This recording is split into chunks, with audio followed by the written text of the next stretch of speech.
So we use VSLs. That's what that 6-minute and 47-second training that I have.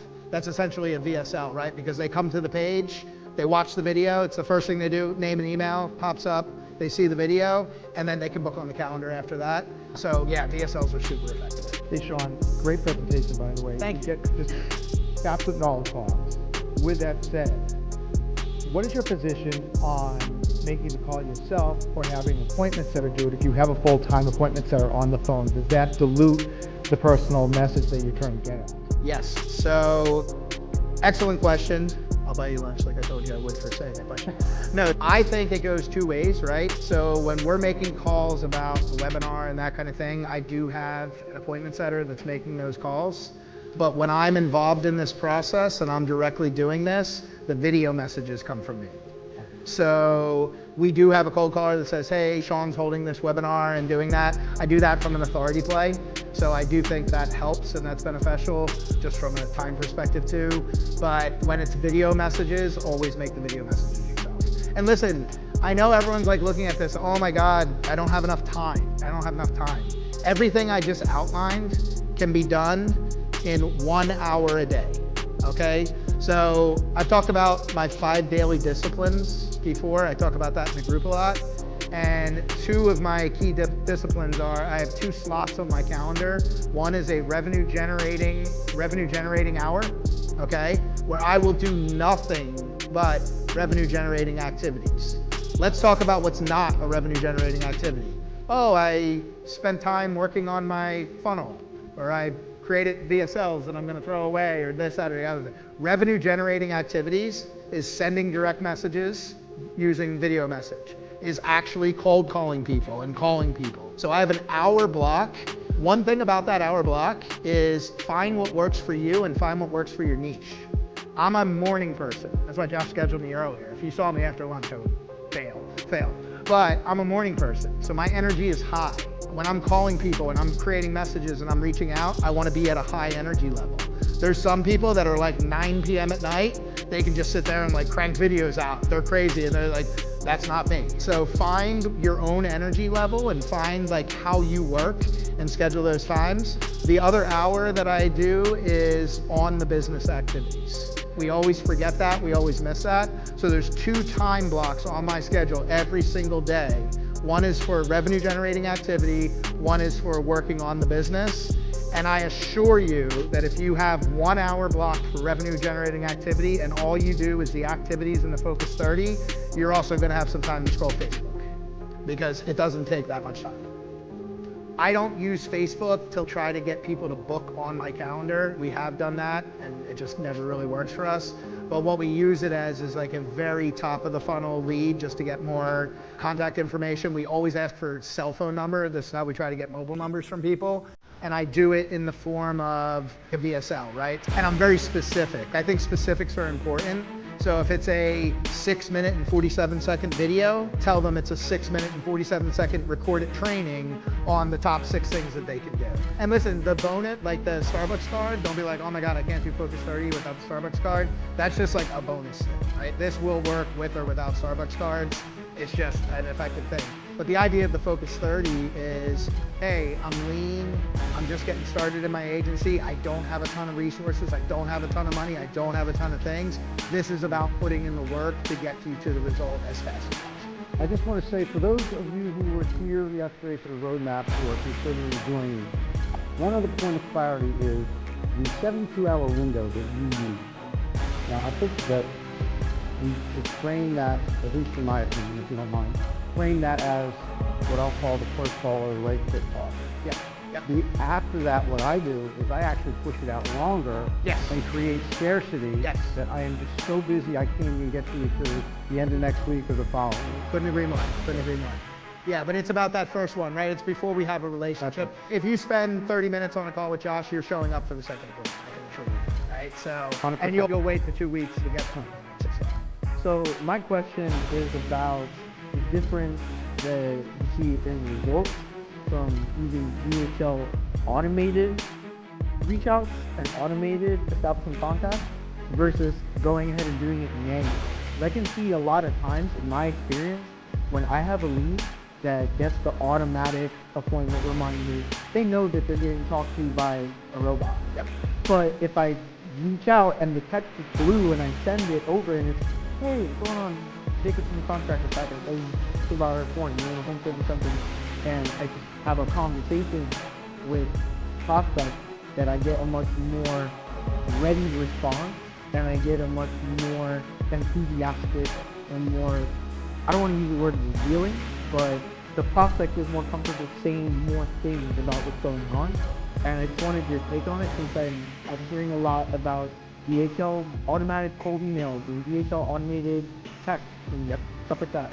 Real quick, why do you think it is? Why do you think you get better engagement? Why do you think it works better? Because I don't know if it's just for my niche. I would imagine not. My niche, it's home service companies. But I feel like a lot of people, they like to feel like they're being heard, and they don't get that same sense from when they know they're not talking to a human being directly, or they at least suspect it. You nailed it. So people appreciate effort, okay? A lot of times there's an estimate of the effort that's required to do this and to make it happen. So you're genuine.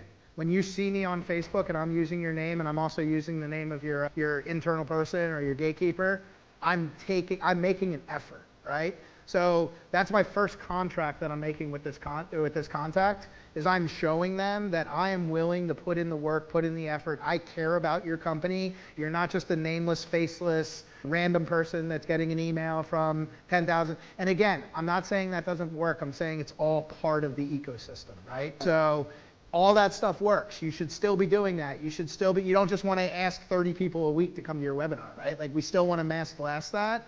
But this effort is, how do we get out of obscurity? How do we get in front, center, show them this effort, and really show them? Because the first thing, there's many times like people are like, so wait, you're actually the CEO? Like when I get on the call with them, I'm like, yeah.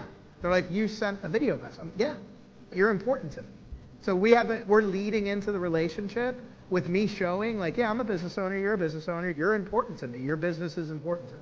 So I think it's that personalization, and using this not only helps you get to the table and get more strategy sessions, but I think when you start that client relationship with them, you're starting at a different level. You're already starting on that level of, you're not this person that's, okay, you came in and sold me and then you're never going to hear from me again.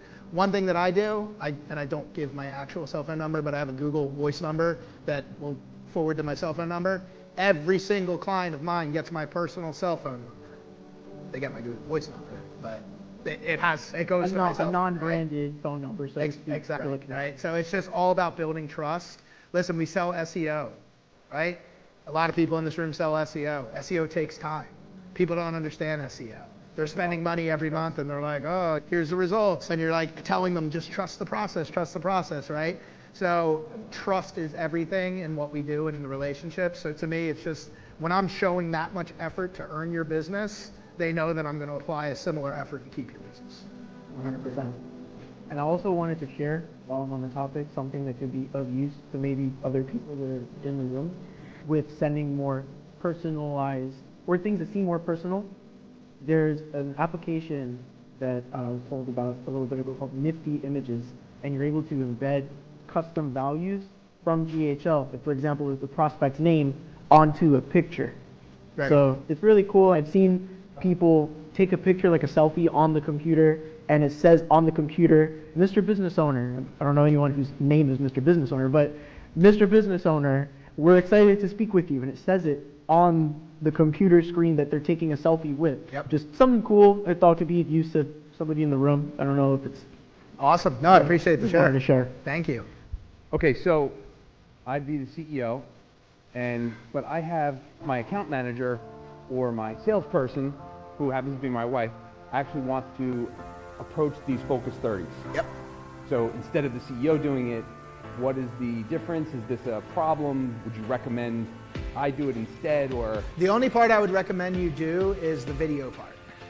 Everything else can be done by somebody else. I don't do any of the other parts in the Focus 30 method. The only thing I do is create the videos. Perfect. So for you, it would just be, hey, this is Susan. John asked me to call you, right? So use your name, be part of the process. John asked me to call you. And a lot of these words, like I said, some of them make for your own, but some of them like are really scientific almost, right? If John asked me to call you, I feel important. Thanks, John. So use that, but the only thing I would do is create the videos. All right, one more question, and then I'm just going to finish this up here. This is a share, because you said that you do the video. I found an app called SendSpark, Okay. and you can put in a variable, and you can train it to sound like you. Oh, nice. So you put in owner name, and it'll say the So owner's you could name. record the one Yeah. message and then just have it go in. That's Yeah. pretty cool. And what was that again? SendSpark. SendSpark. All right, so daily connection ritual. So first and foremost, who will go back from this intensive? Because we talked about discipline beats motivation. So this requires discipline.